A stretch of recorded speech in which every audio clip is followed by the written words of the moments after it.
Voilà, bonjour à tous. J'espère que vous allez bien. Ça va? Vous êtes prêts pour ce temps de message? Merci à l'équipe de louange encore de nous avoir conduits dans la louange, dans l'adoration. Quel bien de se trouver dans notre Dieu.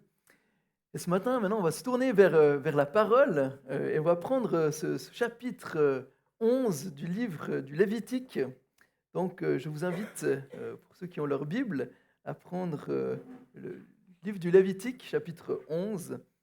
Et pour ceux qui n'ont pas leur Bible, vous pourrez suivre sur l'écran. Mais avant qu'on se lance dans ce texte, ben voilà, on est dans cette série du Lévitique. Maintenant, on est au chapitre 11.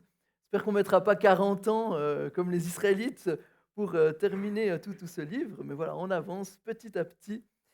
Hem, mais ce serait un petit rappel peut-être pour ceux qui nous rejoignent dans cette série, donc un peu pour expliquer le contexte.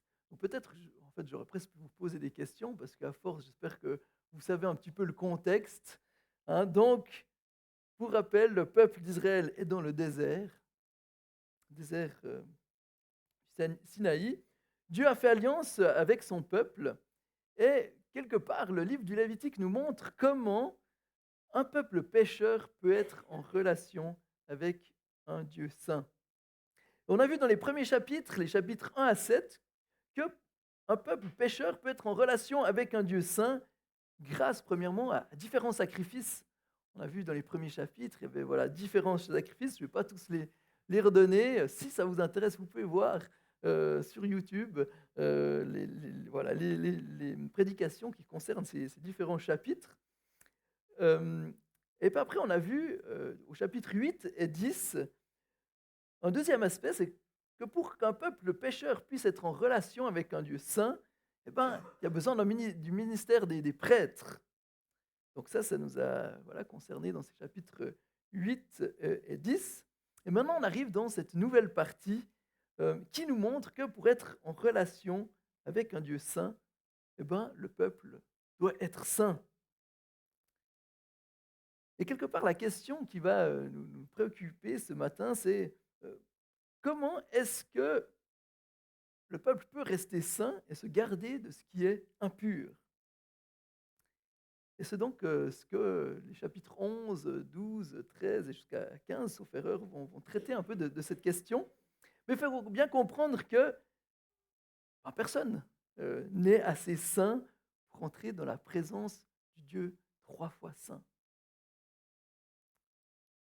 Et c'est vrai qu'on a réalisé, ce qu'est la sainteté de Dieu. On en a parlé lors de la prédication précédente, sur ce sujet. On avait vu les fils de Aaron, Nadab et Abihu, je crois, sauf erreur, heu, bah, qui étaient venus avec un feu étranger. Alors justement, on s'est posé la question un peu, on ne savait pas trop, de quoi il était question, mais voilà, le feu du ciel était descendu et les avait consumés. Et il y avait justement, c'était un de mes points de ma prédication passée, c'était de réaliser que Dieu est saint. Dieu est saint, ça veut dire qu'il est à part. Il est à part de toute catégorie. Si vous prenez, la meilleure, image, si vous arrivez à imaginer ce qu'est la sainteté, bah, Dieu est encore plus saint que ça. Dieu est encore au-delà. Dieu est tellement saint, et d'ailleurs la Bible dit: «Saint, saint, saint est le Seigneur», c'est le Dieu 3 fois saint. C'est le Dieu qui dépasse toute catégorie. Et donc face à ce Dieu saint, ne peut être en relation avec lui qu'un peuple saint. Et c'est pour ça qu'il y avait les sacrifices. C'était pour ça qu'il y avait les prêtres. Sinon, personne n'aurait pu rentrer dans cette présence. Et aujourd'hui, ben, heureusement que Christ, qui est ce sacrifice parfait, ce prêtre parfait, c'est lui seul qui peut nous faire rentrer dans la présence de Dieu. Quelque part, un prédicateur que j'aime beaucoup, qui s'appelle Gaëtan Brassard, qui donnait cet exemple. Il a dit, imaginez-vous que vous avez mis votre, voilà, peut-être, ben, on est dimanche, peut-être que vous avez déjà préparé votre rôti, il cuit au four. Bon, alors peut-être on va être en basse température, donc, mais imaginez, voilà, vous avez allumé votre four, vous l'avez mis bien chaud, le plat est dedans. Et puis, vous voulez, le timer sonne, et puis vous devez retirer votre plat du four. Alors vous ouvrez le four, qu'est-ce que vous faites? Hein? Voilà, merci. On prend des protections parce que sinon on se brûle les mains. Quelque part, on la catégorie de chaleur de notre corps n'est pas la même que celle du plat au four et se mettre en contact ensemble, eh ben, ça nous brûle. C'est un petit peu la même chose avec Dieu, hein, aussi, on n'est pas dans la même catégorie, si on n'était pas saint, on se ferait brûler comme, Nabad et voilà, enfin les fils d'Aaron. Hem Et quelque part, ben, pour, pouvoir sortir, on met les protections. On se revêt comme ça de ces protections qui nous permettent de toucher comme ça le plat et puis de le sortir. Je me Et quelque part, c'est ce que les sacrifices, et ce que le ministère des prêtres faisait, c'est de revêtir le peuple, de saint voilà, le purifier, le rendre pur pour qu'il puisse, être en contact avec le Dieu saint. Et je me rappelle, on a enfin, chez nous, on a une cocotte un peu quoi, une cocotte rouge comme ça, où on met justement, mijoter, des fois certaines pièces de viande. Et des fois, je me fais avoir, c'est justement, je le sors avec les gants du four, et une fois qu'il est posé sur, voilà, les plaques comme ça, je prépare parce que je veux couper la viande, alors je sors le couteau, puis j'enlève les gants. Et puis sur cette, cocotte, il y a, le couvercle avec une poignée. Et puis là, réflexe, c'est que je prends la poignée. Mais souvent, c'est encore chaud, puis je me brûle. Et par mon erreur, c'est que, j'ai retiré mes gants. Et quelque part, les textes qu'on va voir, c'est un petit peu la même chose. On a été purifiés, mais on doit faire attention que rien ne vienne nous rendre, impurs et nous prive d'être en relation avec Dieu. C'est ce qu'on va voir à peu près un peu dans ce texte. Donc Dieu donne des lois pour que son peuple soit saint et se garde de ce qui est impur, pour qu'on ne retire pas le gant de cuisine. Ça marche? Quelque part dans ces textes, il va nous montrer comment gérer l'impureté pour rester pur et ne pas être contaminé. Alors, on va voir ce chapitre 11 qui aborde en fait les animaux purs et impurs. D'où le titre de ce matin, Un peuple saint pour un Dieu saint, ce que les animaux purs et impurs nous apprennent aujourd'hui. Donc on va se lancer dans ce texte. Si vous trouvez cela bizarre, c'est normal. On va essayer d'en dégager quelque chose pour nous aujourd'hui. Ça va être un défi, mais c'est important, je crois que la parole de Dieu nous enseigne, et justement c'est de comprendre ce qu'elle a à nous dire ce matin à travers ce texte. Donc Lévitique 11, plongeons-nous dans ce texte. L'Éternel dit à Moïse et Aaron, transmettez ces instructions aux Israélites. Voici les animaux que vous pourrez manger parmi toutes les bêtes qui vivent sur la terre. Vous pourrez manger de tout animal qui a le sabot fondu ou le pied fourchu et qui rumine. En revanche, vous ne mangerez aucun de ceux qui ruminent seulement ou qui ont seulement le sabot fondu. Ainsi, vous ne mangerez pas le chameau qui rumine mais n'a pas le sabot fondu, vous le considérez comme impur. Vous ne mangerez pas le daman qui rumine mais n'a pas le sabot fondu, vous le considérez comme impur. Vous ne mangerez pas le lièvre qui rumine mais n'a pas le sabot fondu, vous le considérez comme impur. Vous ne mangerez pas le porc qui a le sabot fondu, le pied fourchu mais qui ne rumine pas, vous le considérez comme impur. Vous n'en mangerez pas de leur viande et vous ne toucherez pas leurs cadavres, vous les considérez comme impurs. Voici les animaux que vous pourrez manger parmi tous ceux qui vivent dans l'eau. Vous pourrez manger de tous ceux qui ont des nageoires et des écailles et qui vivent dans l'eau, soit dans les mers, soit dans les rivières. En revanche, parmi tous ceux qui grouillent et ceux qui vivent dans l'eau, soit dans la mer, soit dans les rivières, vous considérez comme abominables tous ceux qui sont dépourvus de nageoires et d'écailles. Vous les considérez comme abominables, vous ne mangerez pas leur chair et vous considérez leurs cadavres comme abominables. Vous considérez comme abominables tous ceux qui, dans l'eau, sont dépourvus de nageoires et d'écailles. Voici parmi les oiseaux ceux que vous considérez comme abominables et dont on ne mangera pas: l'aigle, l'ofret, l'aigle de mer, le milan, les diverses espèces de vautours, toutes les espèces de corbeaux, l'autruche, le hibou, la mouette, les diverses espèces d'éperviers, le chat-huant, le plongeon, la chouette, le cygne, le pélican, le cormoran, la cigogne, les diverses espèces de hérons, la huppe et la chauve-souris. Vous considérez comme abominable tout reptile qui vole et qui marche sur quatre pattes. En revanche, parmi tous les reptiles qui volent et qui marchent sur quatre pattes, vous pourrez manger de tous ceux, vous mangez ceux qui ont sur leurs pattes des articulations qui leur permettent de sauter sur la terre. Voici ce que vous pourrez manger, les diverses espèces de sauterelles, le criquet, le grillon et de locustres. Vous considérez comme abominables tous les autres reptiles qui volent et qui ont quatre pattes. Ils vous rendront impurs. Si quelqu'un touche leur cadavre, il sera impur jusqu'au soir. Et si quelqu'un porte leur cadavre, il lavera ses vêtements et sera impur jusqu'au soir. Vous considérez comme impur tout animal qui a le sabot fondu, mais n'a pas le pied fourchu et ne rumine pas. Si quelqu'un le touche, il sera impur. Vous considérez comme impurs tous les quadrupèdes qui marchent sur la plante des pieds. Si quelqu'un touche leur cadavre, il sera impur jusqu'au soir.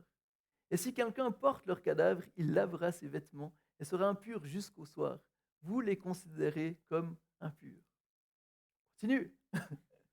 Voici parmi les animaux qui rampent sur la terre que vous considérez comme impurs: la taupe, la souris, les diverses espèces de lézards, le gecko, la salamandre, la tortue, la limace et le caméléon. Vous les considérez comme impurs parmi tous les reptiles. Si quelqu'un les touche morts, il sera impur jusqu'au soir.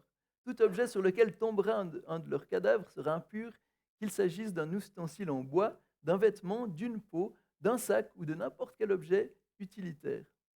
On le passera dans l'eau et il restera impur jusqu'au soir, après quoi il sera pur. Si un de leurs cadavres tombe dans un récipient en terre, tout son contenu sera impur et vous briserez le récipient. Tout aliment comestible sur lequel il sera tombé de cette eau sera impur, et toute boisson potable, quel que soit le récipient qui la contient, sera impur. Tout objet sur lequel tombera un de leurs cadavres sera impur. S'il s'agit d'un four ou d'un foyer, on le détruira. Il sera impur et vous le considérez comme impur. Seules les sources et les citernes qui forment une réserve d'eau resteront pures. Mais si quelqu'un touche leur cadavre, il sera impur. Si un de leurs cadavres tombe sur une semence qui doit être semée, elle restera pure. Mais si on a mis de l'eau sur la semence et qu'un de leurs cadavres y tombe, vous la considérez comme impure. Si un des animaux que vous mangez meurt, celui qui touchera son cadavre sera impur jusqu'au soir. Celui qui mangera de ce cadavre lavera ses vêtements et sera impur jusqu'au soir. Et celui qui portera le cadavre lavera ses vêtements et sera impur jusqu'au soir. Vous considérez comme abominable tout reptile qui rampe sur la terre. On ne mangera pas.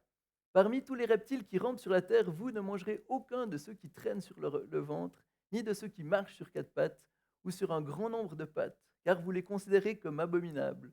Ne vous rendez pas vous-même abominables par tous ces reptiles qui rampent. Ne vous rendez pas impurs par eux, ne vous souillez pas par eux. En effet, je suis l'Éternel, votre Dieu. Vous vous consacrez, vous serez saints, car je suis saint. Vous ne vous rendrez pas impurs par tous ces reptiles qui rampent sur la terre.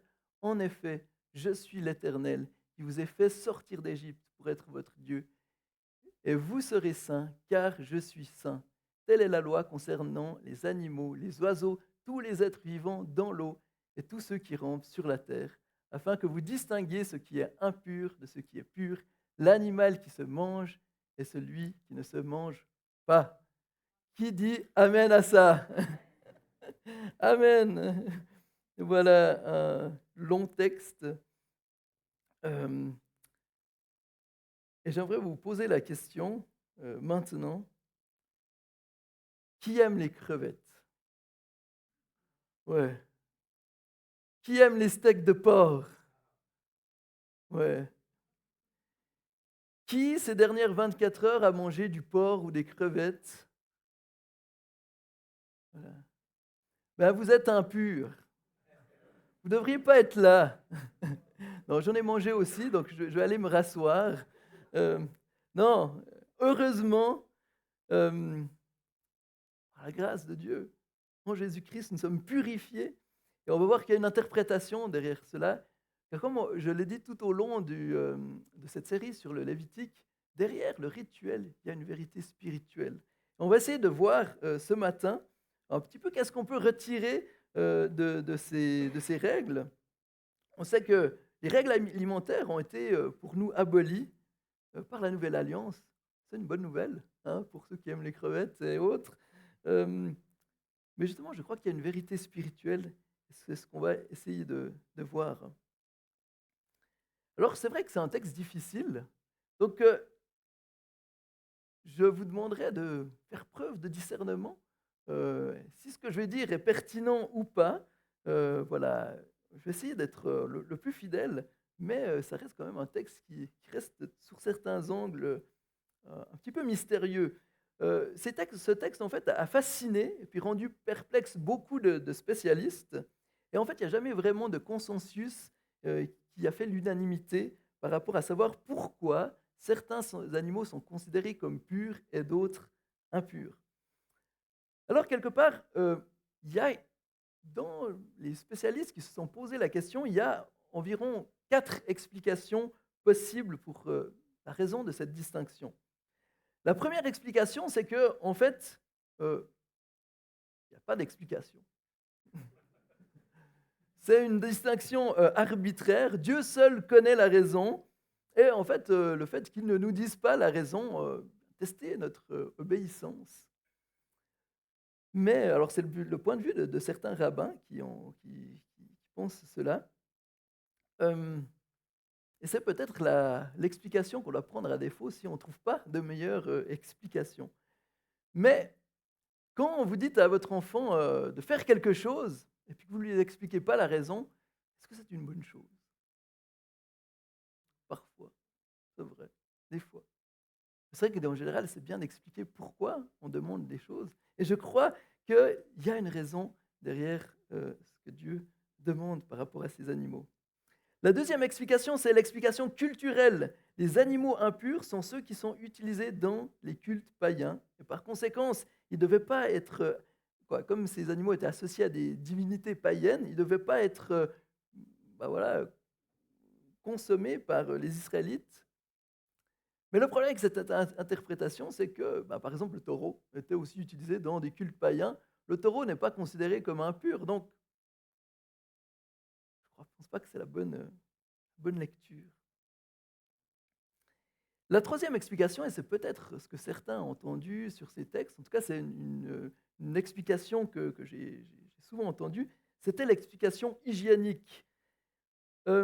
C'est-à-dire, mais en fait, les animaux impurs sont souvent ceux qui pouvaient porter certaines maladies. Par exemple, le porc peut être porteur de la trichinose, qui est, un parasite transmissible à l'homme. Donc, quelque part, ces animaux qui sont impurs sont probablement porteurs de maladies, et Dieu, pour préserver son peuple, leur demande de les mettre de côté. Alors, c'est possible, hein, c'est une explication possible, mais dans les animaux qui sont considérés comme purs, certaines maladies aussi peuvent être porteurs aussi de certaines maladies, et il n'y a pas vraiment d'autres endroits dans la Bible où on voit que c'est la raison principale. D'ailleurs, Jésus, peut-être qu'il n'aurait pas aboli cette loi s'il y avait une raison hygiénique, il y aurait eu des bonnes raisons de laisser ce système en place. Donc on arrive à la quatrième explication, c'est l'explication symbolique. Alors on doit faire attention avec les explications symboliques, parce qu'on peut dire tout et n'importe quoi, trouver des symboles dans ce qui n'est pas le but. Mais il y a quand même quelque chose d'intéressant. Comme on se rappelle, ce livre de Lévitique nous parle de vérité spirituelle à travers des choses concrètes. Quelque part, les sacrifices pointent vers le sacrifice ultime de Jésus-Christ. Et quelque part, ces lois pointent aussi, je crois, vers quelque chose de plus grand. Et Mary Douglas, qui est une anthropologue, a, en étudiant voilà, les textes bibliques et puis les coutumes, elle soutient qu'il y a un système sous-jacent aux règles d'impureté, que leur symbolisme était consciemment ressenti par l'ancien Israël. Elle exprimait une compréhension de la sainteté du statut spécial d'Israël en tant que peuple saint de Dieu. Et d'ailleurs, c'est vrai que si on prend dans le Nouveau Testament, quand Pierre il doit aller vers Corneille, d'abord il monte voilà, pour prier sur le toit de la maison, et là il a une vision, Il a une vision d'une nappe qui descend avec plein d'animaux impurs et Dieu lui dit: «Tu et mange». Puis, Pierre, non, il veut pas et ça arrive plusieurs fois et ensuite il y a quelqu'un qui vient le chercher pour aller, chez Corneille. Donc quelque part, on voit que dans ce texte, symboliquement, heu, quelque part que l'évangile soit prêché aux païens, est représenté par cette nappe qui descend, du ciel et où, il est dit à Pierre de tuer, de manger. Dieu va dire, «Ne considère pas comme impur ce que je considère comme pur». Donc ça nous pousse à dire, il y a probablement quelque chose de symbolique, là derrière. Jésus aussi va dire, c'est pas ce qui rentre dans l'homme qui le rend impur, mais ce qui sort de son cœur. Donc ça semble montrer que ces restrictions alimentaires ont une portée plus que simplement diététique, hygiénique ou autre chose. Et c'est ce que je vous propose de regarder. Je vous propose 3 vérités qu'il me semble qu'on peut retirer de ce texte ce matin. La première, c'est que parce que Dieu est saint, il veut que nous nourrissons de ce qui est pur. C'est vrai que manger et boire, c'est fondamental pour vivre, en fait, simplement. Si on ne mange pas et qu'on ne boit pas, eh ben, on meurt. Manger, ça nous apporte les nutriments, l'énergie essentielle pour la vie, pour la marche. Et on vous a dit que la semaine passée, justement, qu'on a un agneau là qui avait un problème, il avait des pattes pliées là. Alors toute cette semaine, probablement les prochains jours encore, on doit aller régulièrement pour, le mettre sous sa mère, pour qu'il puisse téter, puis puisse avoir justement le bon lait de sa maman, pour qu'elle puisse grandir et puis, bien se développer. Maintenant imaginez si je dis: «Oh moi j'ai pas envie de faire ça, je prends du n'importe quel lait, je sais pas, du lait frelaté que je donne à cet agneau et ben, il va mourir. Quelque part, il a besoin, d'une bonne nourriture, quelque chose qui peut le faire grandir et c'est la même chose pour nous.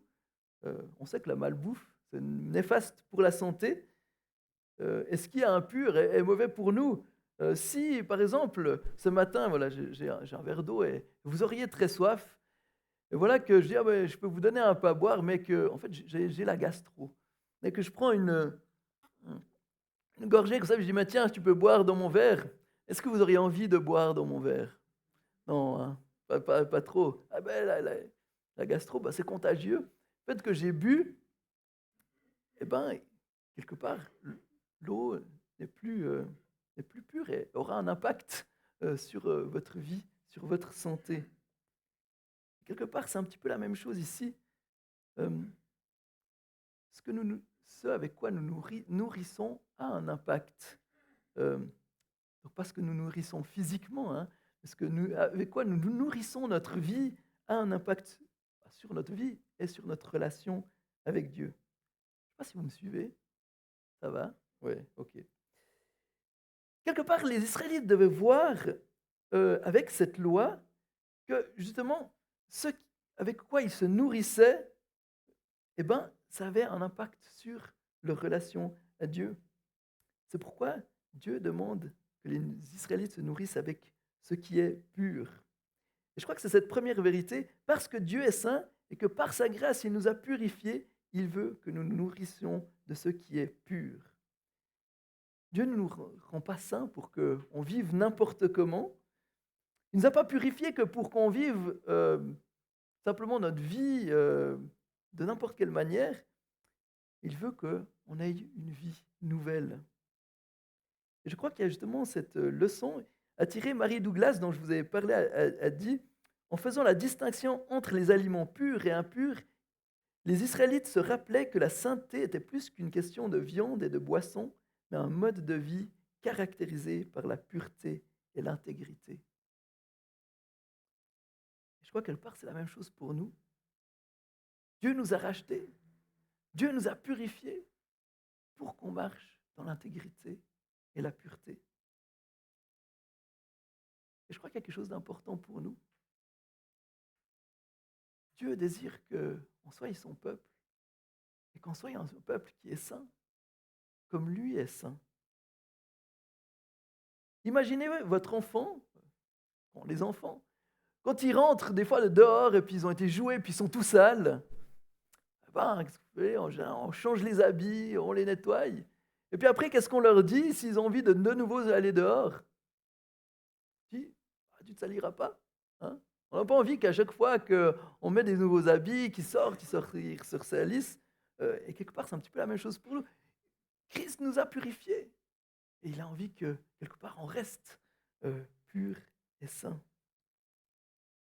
Philippiens 4:8 nous dit: «Enfin, frères et sœurs, portez vos pensées sur tout ce qui est vrai, tout ce qui est honorable, tout ce qui est juste, tout ce qui est pur, tout ce qui est digne d'être aimé, tout ce qui mérite l'approbation, ce qui est synonyme de qualité morale et ce qui est digne de louange.»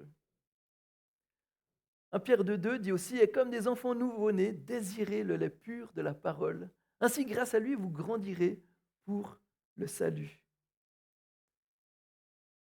Comme je dis, derrière le rituel, il y a une vérité spirituelle. Et je crois que cette vérité, c'est ça. Nourrissons-nous de ce qui est bon, de ce qui est pur, de ce que Dieu approuve. Et marchons d'une manière sainte et intègre. Dieu nous a rachetés par sa grâce. Le sacrifice de Christ nous a rendus saints. Waouh, c'est extraordinaire. Par conséquence, agissons, marchons selon ce que Dieu nous demande. Comment est-ce que tu vas nourrir ta foi? Comment est-ce que tu vas marcher dans la sainteté? Ça peut être en te nourrissant justement de la parole de Dieu, comme il nous dit dans 1 Pierre 2:2, avoir ce lait pur de la parole.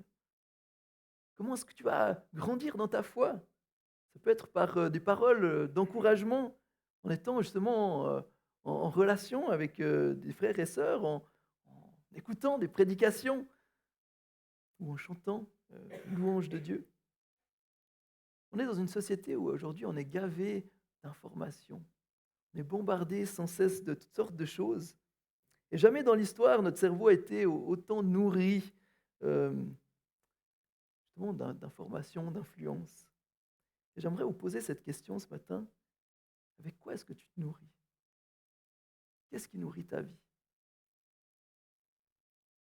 Est-ce que tu te nourris de choses qui sont saines, qui sont pures? Ou est-ce que tu te nourris avec d'autres choses? Des choses que tu sais, c'est pas ce que Dieu approuve. Alors avec quoi est-ce que tu te nourris? Avec quoi est-ce que tu nourris ton âme quotidiennement? Est-ce que tu prends le temps de te nourrir de ce lait pur de la parole? Ou est-ce que tu passes ton temps à te nourrir de toute autre chose sur Internet ou sur la télévision, sur les réseaux sociaux? J'ai remarqué une chose ces dernières semaines. En fait, il y a 2 ans, il y a la guerre en Ukraine qui a commencé. Et c'est vrai que j'avoue que ça m'a, en fait, ça a pris beaucoup de mon attention. J'ai pas mal lu les choses concernant cette guerre. Je suis tenu informé parce que je trouvais que c'était important. Et j'ai réalisé que, quelque part, ça m'a donné l'habitude de régulièrement aller regarder les nouvelles, aller m'informer de ce qui se passait dans le monde, ce qui n'est pas forcément un mal, mais que petit à petit, en étant nourri de cette information-là, j'ai perdu un peu l'habitude de prendre du temps. Avant, j'aimais bien écouter souvent des podcasts chrétiens où j'écoutais des émissions voilà, qui m'édifiaient. Et en fait, tous ces derniers temps, j'ai arrêté d'écouter ce genre de choses, mais j'écoutais les nouvelles, la radio, quand j'étais en voiture, j'écoutais justement les nouvelles, etc. Euh, et ces derniers temps, je me sentais un petit peu sec. Je sentais un petit peu mon âme un peu dans une sécheresse. Et je me suis dit, mais maintenant, arrête voir d'écouter un petit peu toutes ces nouvelles. Et puis, réécoute des choses qui t'édifient. Et j'ai remis dans ma voiture des podcasts d'édification. Euh, et cette semaine, je suis tombé sur une émission qui parlait d'un livre qui s'appelle La vallée de la vision. C'est un livre qui a été écrit c'est un recueil de prières de euh, différents pasteurs au fil des âges. Euh, j'ai acheté ce livre parce que ça m'intéressait ce que j'ai entendu dans l'émission et J'ai pris du temps comme ça à lire ces prières et quel bien fou, quel bien ça a fait à mon âme, de tout d'un coup de pouvoir être nourri d'autres choses. Waouh! J'ai senti que ça me renouvelait. Et j'ai réalisé quelque part que j'avais délaissé une bonne nourriture, pas pour quelque chose forcément de mauvais. D'entendre les nouvelles, c'est pas forcément mauvais, mais quand ça prend toute la place, ça devient euh, malsain. Donc, cher ami, parce que Dieu est saint, il veut qu'on se nourrisse de ce qui est pur, de ce qui est saint, pour qu'on puisse rester en communion avec lui, qu'on puisse rester en relation avec lui. Le but de ces lois, c'est la relation, c'est de pouvoir être en relation avec son Dieu. Alors réfléchis, comment est-ce que tu te nourris? Je t'encourage de te nourrir et de faire attention cette semaine qui vient. Nourris-toi avec ce qui t'édifie, ce qui te garde en communion avec Dieu. Pose-toi la question, est-ce que que je vais consommer comme information ou d'autres choses, est-ce que ça va me rapprocher de Dieu ou au contraire, est-ce que ça va m'éloigner de lui? Mais justement parce que Dieu est saint et que nous sommes son peuple, il veut que l'on se nourrisse de ce qui est pur et saint. Deuxièmement, parce que Dieu est saint, il veut que nous nous éloignions de ce qui est impur. Alors c'est la suite logique du premier point. Si Dieu veut qu'on se nourrisse de choses qui sont pures, eh ben, il veut qu'on s'éloigne des choses impures. Et c'est la raison de ce texte. D'ailleurs, Lévitique 11, 43 à 45 nous donne quelque part la raison de cette loi. Il dit, ne vous rendez pas vous-même abominables par tous ces reptiles qui rampent, ne vous rendez pas impurs par eux, ne vous souillez pas par eux. En effet, je suis l'Éternel, votre Dieu. Vous vous consacrez, vous serez saints, car je suis saint. Vous ne vous rendrez pas impurs par tous ces reptiles qui rampent sur la terre. En effet, je suis l'Éternel qui vous ai fait sortir d'Égypte pour être votre Dieu, et vous serez saints, car je suis saint. Dieu veut qu'on s'éloigne, qu'on ne se rende pas impur par les choses qui sont impures. C'est aussi le cas pour nous.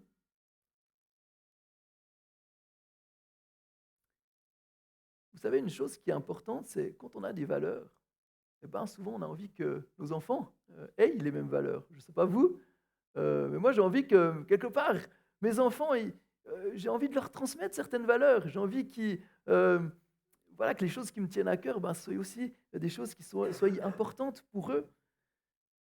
Par exemple, si vous voulez que votre enfant soit poli en public, ben, ça dit quelque chose.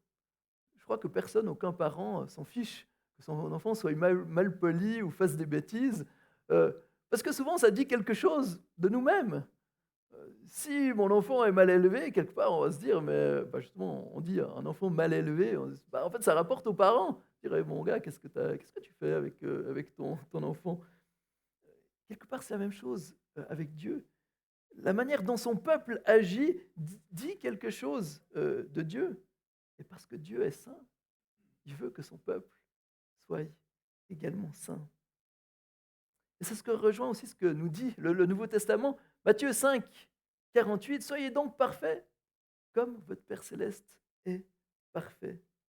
Et Pierre va reprendre aussi exactement la phrase qui est dans notre passage du Lévitique ce matin, en 1 Pierre 1, 13 à 16, où il dit, c'est pourquoi tenez votre intelligence en éveil, soyez sobres et mettez toute votre espérance dans la grâce qui vous sera apportée lorsque Jésus-Christ apparaîtra.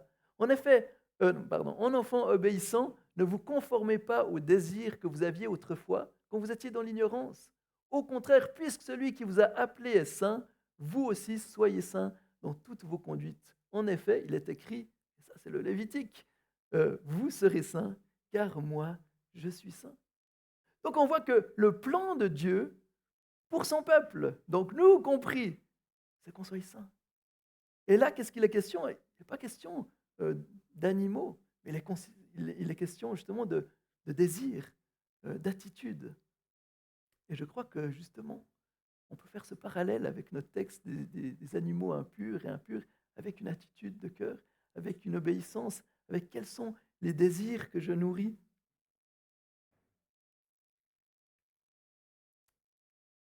Pardon. Et je crois que cette vérité est importante. Quelque part, le Lévitique nous montre qu'il y a un changement. Avant que Dieu fasse alliance avec son peuple. Le peuple, quelque part, il pouvait manger n'importe quoi, il pouvait justement aller selon ses désirs, manger ce qui lui plaisait. Euh, mais maintenant que Dieu a fait alliance avec eux, eh ben, il y a un changement. Le peuple ne peut plus vivre comme il veut, il doit se nourrir de ce que Dieu leur demande. Et c'est la même chose pour nous, chers amis. Dieu nous a rachetés. Dieu a fait de nous ses enfants, son peuple.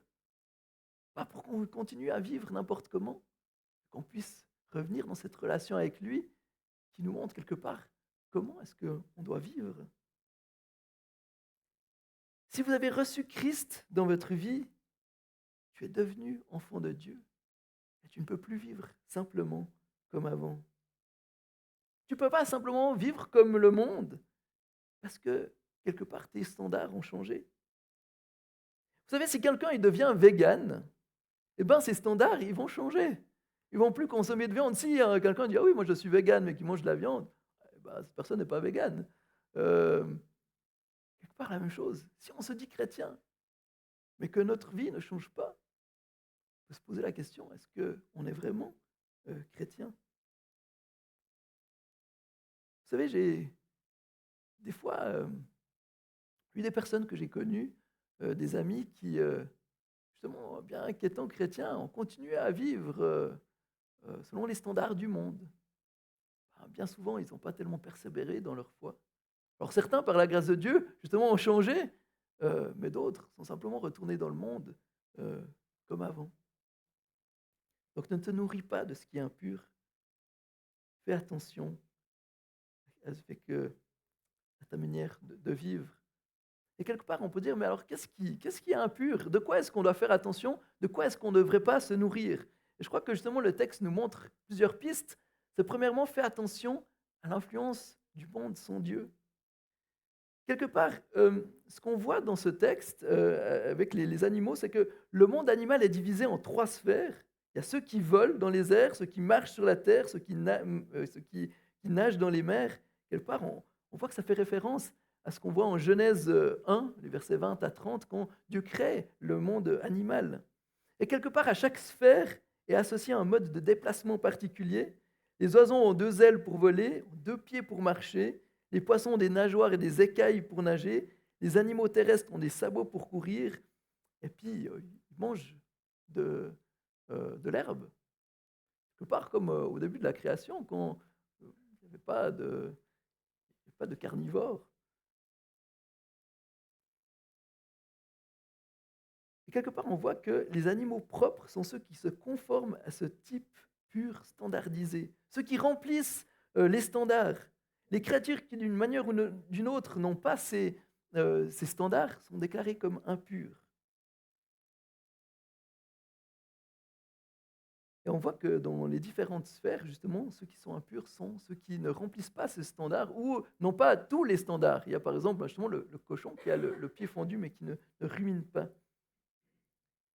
Je crois quelque part, c'est ça que nous enseigne. Ce qui est impur, c'est ce qui ne rentre pas dans les standards de Dieu. Et je crois que pour nous aussi, de quoi est-ce qu'on doit se nourrir? Ne nous nourrissons pas de ce qui ne rentre pas dans les standards de Dieu. Romains 12, Romains 12, verset 2 dit « Ne vous conformez pas au monde actuel, mais soyez transformés par le renouvellement de l'intelligence afin de discerner quelle est la volonté de Dieu, ce qui est bon, agréable et parfait. » Quelque part, si quelque chose vient tordre ta vision des standards de Dieu, eh ben, fais attention, tiens-toi à distance de ça. Ça peut être par exemple un standard par rapport à la sexualité, par rapport au travail, par rapport aux normes de réussite ou de la vie. Vous savez, il y a un grand problème avec la pornographie aujourd'hui, où beaucoup des gens qui consomment ce type de contenu, eh ben, ça vient tordre leur vision de la sexualité et cause ensuite beaucoup de problèmes dans le couple. C'est quelque chose qui touche les jeunes et les moins jeunes. Hein. Donc on doit faire attention de quoi on se nourrit. Ne nous nourrissons pas de ce qui vient tordre notre vision des choses. Ça peut être aussi la réussite. Des fois, on a une vision de la réussite qui est une vision purement humaine. Dieu a une autre vision de la réussite. Dieu a une autre vision de la beauté. Dieu a une autre vision de la force. Dieu a une autre vision de plein de choses. Donc nourrissons-nous de la vision de Dieu et pas de ce qui n'est pas selon ses standards. Deuxièmement, faisons attention de ce qui est violent. Dans les animaux impurs, il y a justement les aigles, les rapaces, etc. Et quelque part, c'était les animaux qui mangeaient le sang et qui caractérisaient quelque part la violence. Et de nouveau, je crois que ça nous enseigne aussi est-ce qu'on se nourrit de la violence, de la haine, de la rancune. Avec quoi est-ce qu'on nourrit notre cœur? Aujourd'hui aussi, avec de nouveau toutes les vidéos qu'on voit sur Internet, il y a beaucoup de choses très violentes. Et les jeunes sont souvent confrontés à des images de meurtres, d'accidents, de morts. Et ça a des conséquences. Psychologiquement, ça a des conséquences. Et je crois que dans nos vies, ça a une conséquence. Si tu te nourris que de thrillers, de choses où il y a beaucoup de violence, vous savez, ça, ça endort notre sensibilité. Quand j'étais jeune, je pouvais voir plein de films de guerre, violents. En fait, Sarah, elle aime pas trop ce genre de, de films. Alors, on en a moins regardé. Et des fois, quand je suis retombé sur certains films que je regardais, j'étais wow. Je disais, mais comment je pouvais supporter cette violence-là? Quelque part, j'étais comme pris l'habitude et j'étais moins choqué par les choses qui auraient dû me choquer. Donc faisons attention avec quoi est-ce que nous nourrissons. Il y a aussi ce qui est désordonné. Un des animaux qui est considéré comme impur, c'est justement les souris, les choses qui, en fait, alors différentes traductions, hein, mais dans d'autres, c'est les animaux qui grouillent. Euh, Ils sont considérés comme impurs parce que quelque part, on ne sait pas où ils vont. Voilà, ils ont l'air de marcher comme ça de manière désordonnée. Et de nouveau, je crois qu'il y a quelque chose pour nous. Faisons attention. Est-ce que nous nous nourrissons de rébellion, d'insoumission, de tout ce qui nous pousse quelque part à créer du désordre? Voilà les choses qui me semblent on peut retirer de ce texte. Un dernier aspect, c'est faire attention à l'influence de la mort et du péché. Le texte nous montre que les Israélites devaient veiller de ne pas rentrer en contact avec les animaux morts, ou voilà, de faire attention que les animaux morts ne touchent pas des ustensiles, sinon on devait les détruire ou les laver. Euh, Quand on était en contact avec un animal mort, eh ben, il y avait des conséquences. Il fallait traiter, il fallait faire un traitement. Et je crois que là, de nouveau aussi, il y a une vérité spirituelle. 1 Corinthiens 15, verset 56 dit: l'aiguillon de la mort, c'est le péché, et ce qui donne sa puissance au péché, c'est la loi. Gordon Wenham, un commentateur du Lévitique, a dit: la mort est le plus grand désordre qui puisse affecter les affaires humaines. Elle est l'ultime contradiction avec les promesses de vie et de santé de l'Alliance. Et elle annule le dessein créateur de Dieu. Et je crois qu'il y a aussi une vérité ici. Comme dans le Lévitique, quelque part, on ne pouvait pas échapper à ce qu'un animal meure, à qu'on soit en contact avec la mort d'une certaine manière. Euh, Tous les Israélites, probablement, à un moment donné, ils devenaient impurs à cause qu'ils avaient été en contact. Imaginez, vous avez un moucheron qui tombe, je pense que ça vous tous arrivé à tout le monde. Hein. Une fois, vous prenez votre verre de vin et puis vous voyez qu'il y a un moucheron dedans, ah ben, ça rendait impur. Hein. Et puis si vous en avez bu, vous étiez impur. Mais quelque part, je crois que justement, il y a une vérité. On est dans un monde marqué par la mort et le péché. Et en fait, tous, on est en contact. Tous, un jour ou l'autre, on est affecté par le péché ou par la mort. Le péché impacte aussi tout notre environnement. Et c'est une réalité à laquelle on ne peut pas échapper. Et quelque part, cette loi faisait réaliser cet état de fait, que quelque part c'était inévitable d'être rendu une fois ou l'autre impur à cause de ça, à cause de la mort. Je crois de la même manière, il est inévitable que le péché, quelque part, nous salisse ou nous rende impurs. Mais justement, il y a un traitement, il y a quelque chose à faire. Les Israélites étaient amenés à à justement prendre des mesures pour être purifiés. Et nous aussi, quand on est affecté par le péché, eh ben, on a un moyen exceptionnel, à Jésus-Christ. On peut venir à Christ, on peut venir vers lui pour être purifié, pour être restauré. On peut venir à Christ jour après jour et lui remettre toutes les choses qui nous affectent. Chers amis, comme Dieu est un Dieu saint, il veut qu'on s'éloigne de ce qui est impur en faisant attention à l'influence du monde sans Dieu, qui est hors de ses standards, en faisant attention à l'influence du péché et de la mort. La dernière vérité, c'est que parce que Dieu est saint, il veut nous rappeler aussi que par sa grâce, il nous a mis à part pour lui. Quelque part, une chose que vivaient les Israélites avec cette loi, c'est que ça les rendait différents des autres peuples. Ça rappelait aux Israélites qu'ils étaient à part.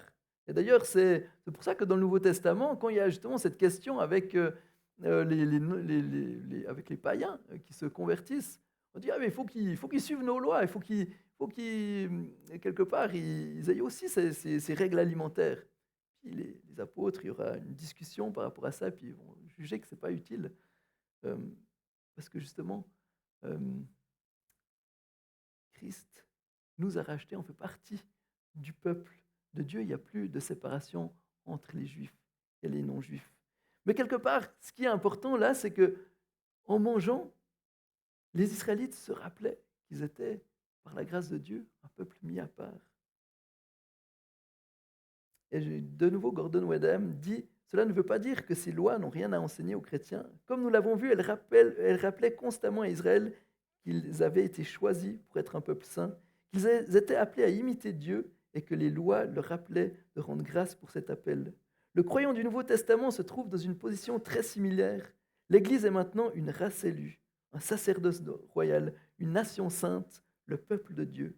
Il lui est demandé de s'attacher aux choses d'en haut et non à celles d'en bas, et de rendre grâce en toutes circonstances. Bien que le chrétien soit tellement plus privilégié que l'ancien Israël, il est facile de prendre pour acquis la grâce qui lui a été donnée et de ne pas la reconnaître. Les anciennes lois sur les alimentations avaient pour but d'empêcher un tel oubli. Et de nouveau, c'est là que ce texte a tout son sens pour nous. On peut se rappeler que en Christ, on fait partie de de ce peuple de l'Alliance. On a été rachetés. On a été rachetés pour être les imitateurs de Dieu.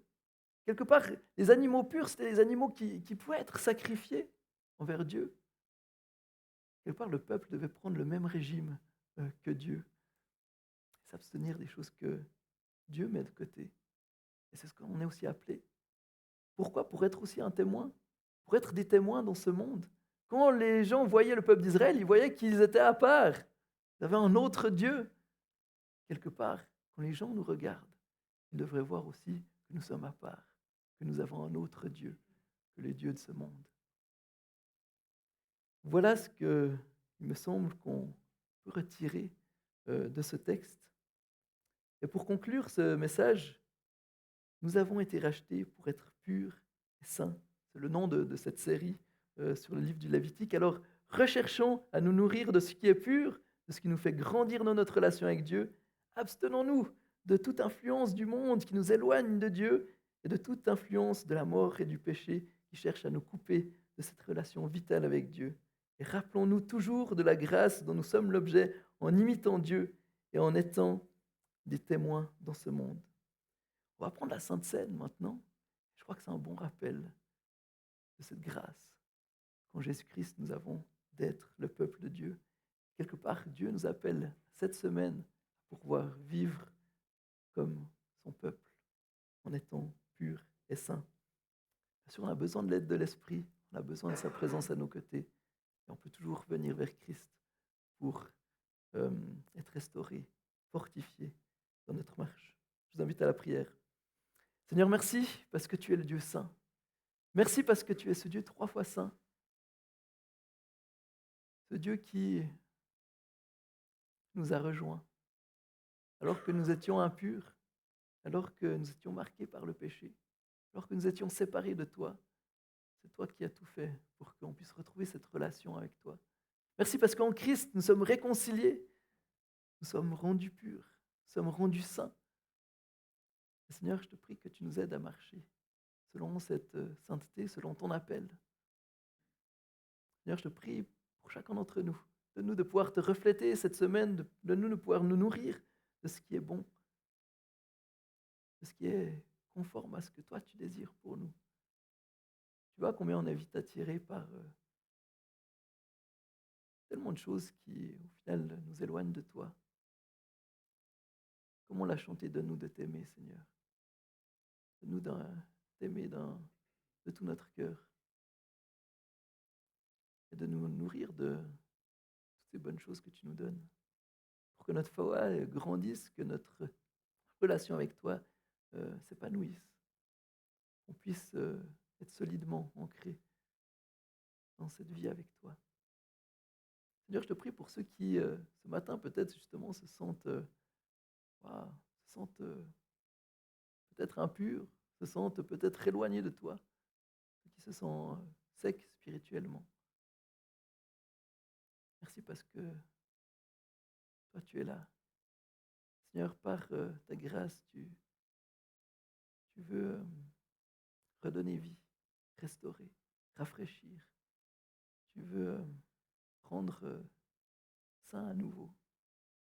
Seigneur, merci parce que par Christ, tu nous as rachetés. Quelque part, plus rien ne peut nous séparer de toi. Merci pour cet amour infini. Amen.